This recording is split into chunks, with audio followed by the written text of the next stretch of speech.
All right, welcome back.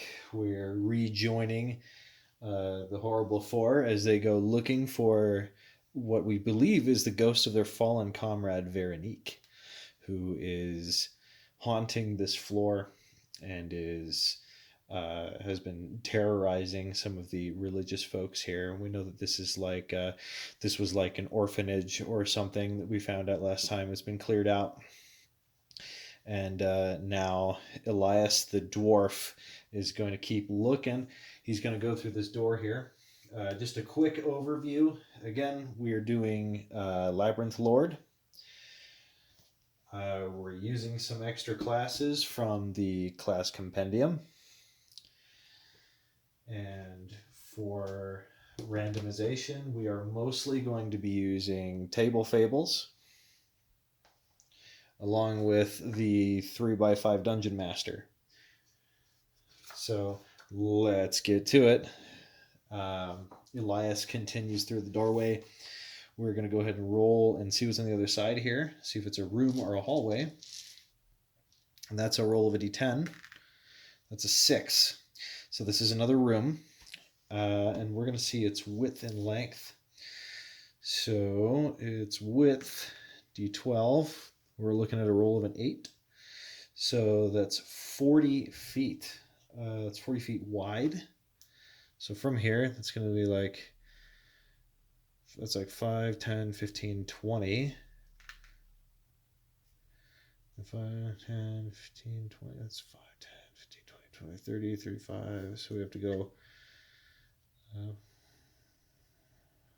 5.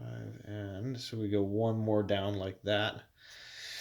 And now its length, we're going to go, that's an 11. And that's 60 feet. This is a big old room. 5, 10, 15, 20, 25, 30, 35, 40, 45, 60. Wow, it goes right to the edge here.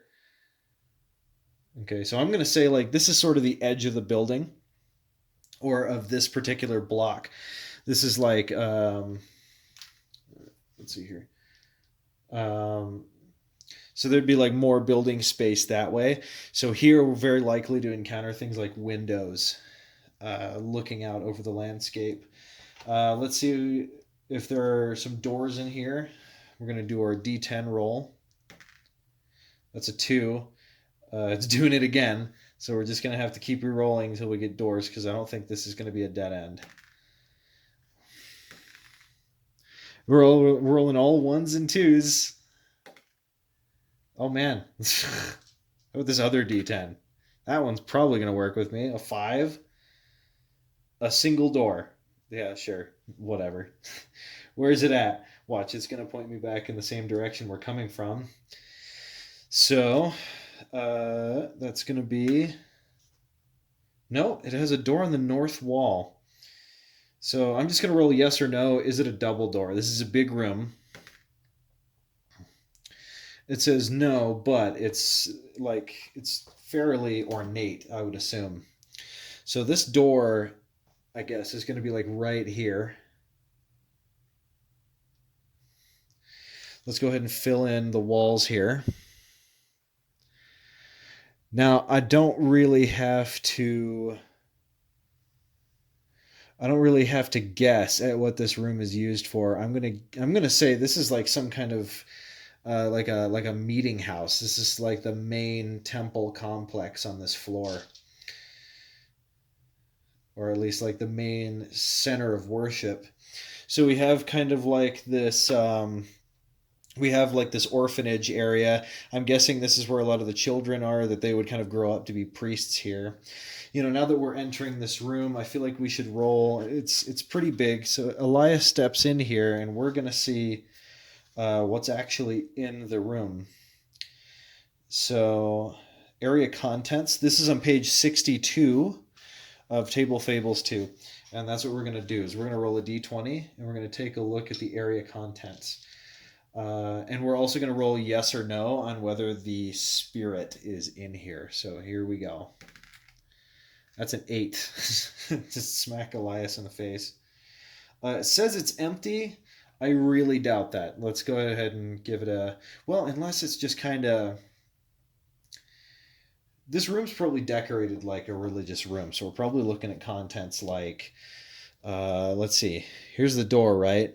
Here's sort of the side door. I'm gonna say there's sort of like an altar here, right?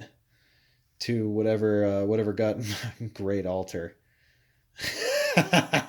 Okay, good enough. So there's this altar here where these guys worship, and I'm guessing there's like some pews or whatever.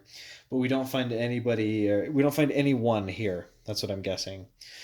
So is Veronique in this room?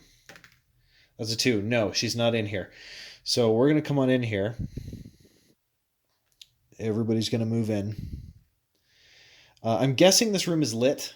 So there are light sources coming in. I'm going to say that there are windows emitting light. So there's like there's like windowsill here. So you got some light coming in. And there's probably one along here. So we have some light coming in on this altar. So let me go ahead and crack open the Advanced Edition Companion or the core book, and let's look for some like specifics. I don't always trust table fables for everything, especially if it doesn't feel quite right. So let's give it a look.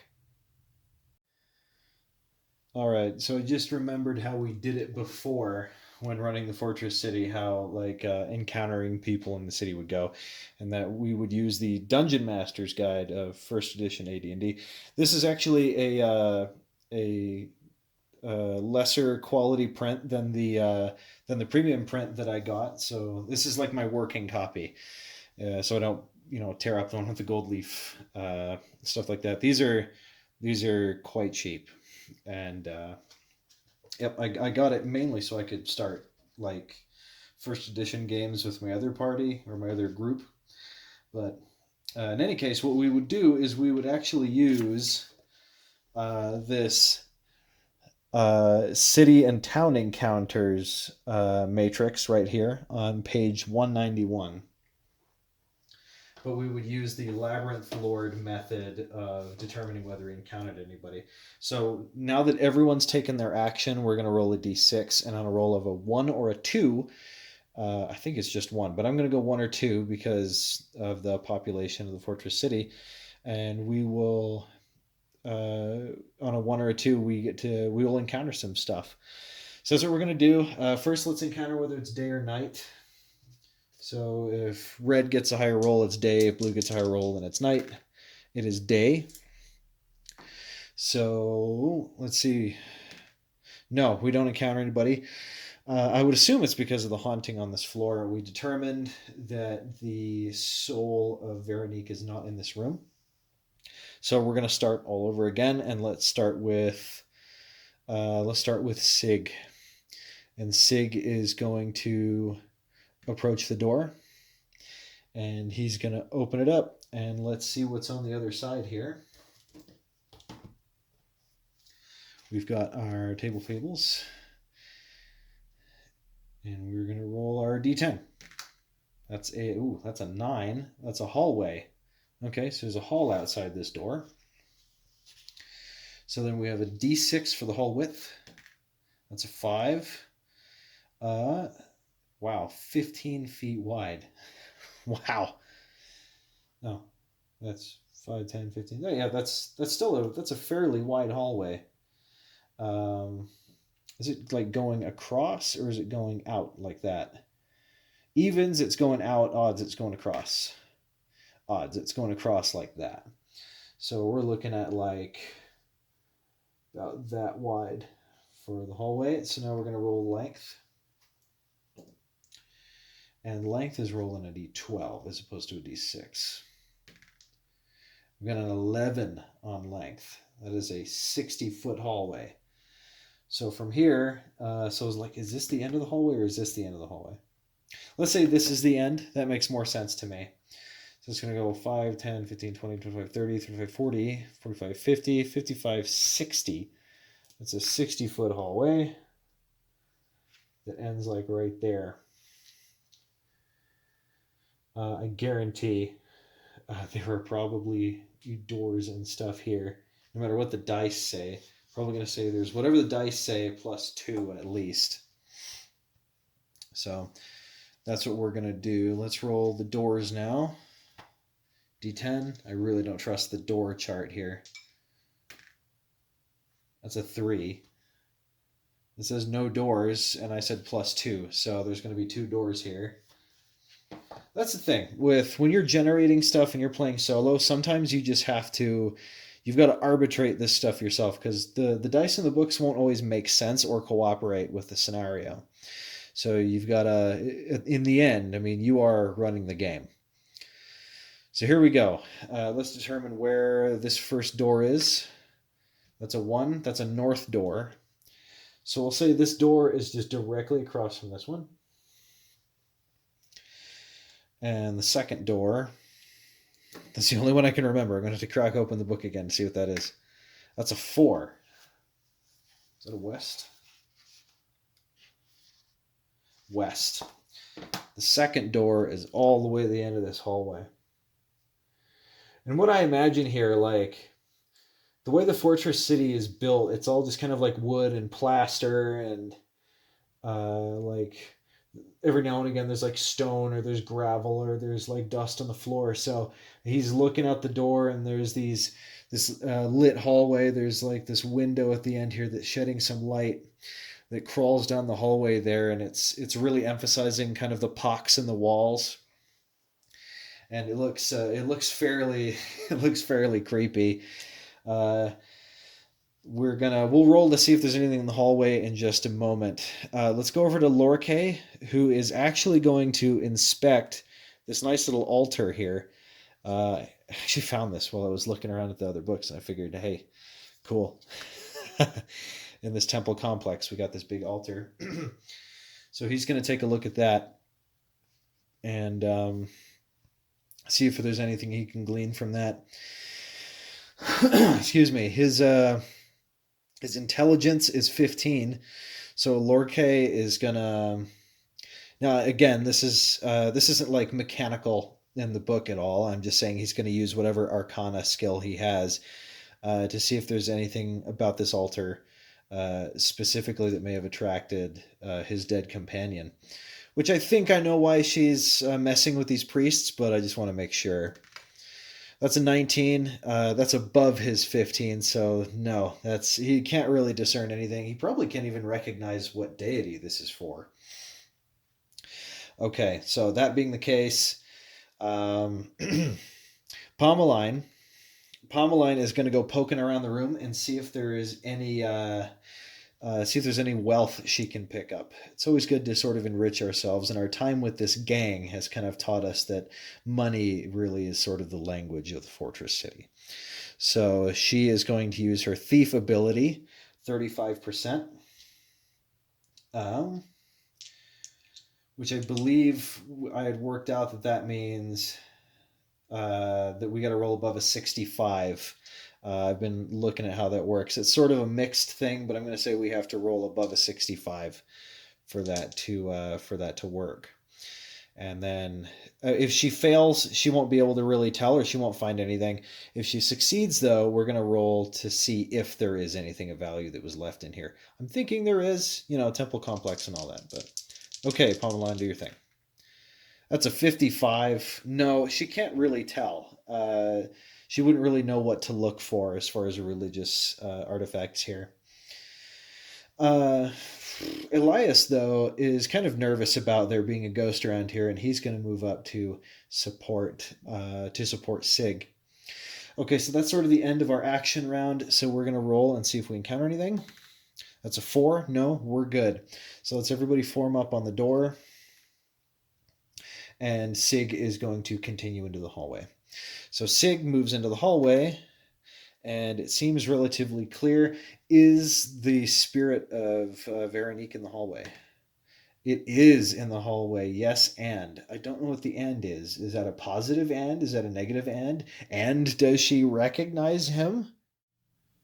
Sig looks to the far end of the hallway, just outside the rays of the sun, and he sees this shrouded, shadowy figure standing far off in the corner. He can barely recognize her outline, and she shimmers in the darkness. Very spooky. We've got some kind of it's sort of like a ghostly encounter there. She's standing in the corner, and we're gonna see if she can actually recognize Sig. Well, no.